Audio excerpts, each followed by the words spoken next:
Hey, I'm Brian from BMA Comics Con, and today's day 9 of the 100-day comic book challenge.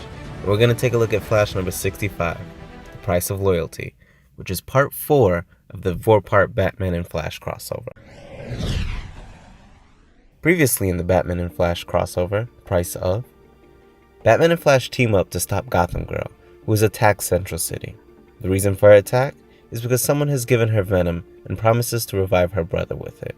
And they did, but in a fight with Flash, her brother unfortunately died again, and so Gotham Girl decided she is ready to die to be a hero. Batman and Flash try to protect the citizens of Central City as Gotham Girl continues her rage rampage. While Flash and Batman try to talk her down, they are unsuccessful. But luckily for Central City, everything she has done is starting to take a toll on her, and she falls from the sky.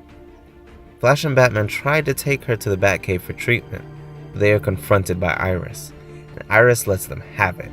Batman for continuing to risk other people's lives, and Flash for just enabling Batman.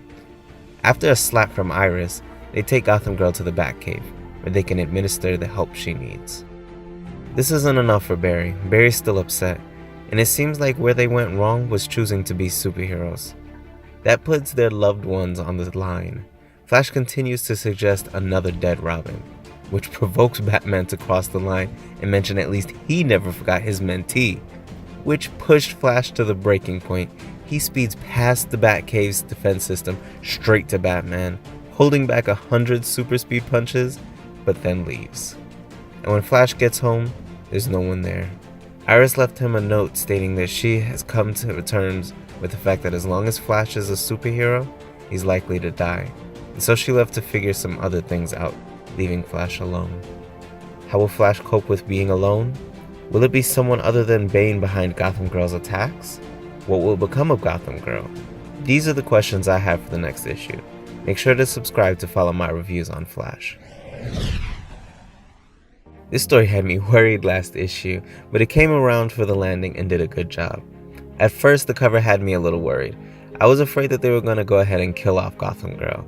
I'm so glad that they didn't, because she could be an interesting addition. She brings with her powers unlike anyone in the Bat family, but also instability and a hatred for Batman, but it is his fault. And it's been a while since Batman had an innocent bad guy that Batman created. The Batcave also now has automatic defenses against speedsters. I guess Flash is wrong. Batman is prepared for everything, which is a good thing because Batman needed to upgrade the Batcave's security against speedsters. Ever since Reverse Flash broke in and put a beating on Batman back in the Button story. However, the Batcave's defenses didn't stop Barry. So, like I said before, I believe Joshua Williamson is only writing the Flash issues. The story does not read like it was written by the same person.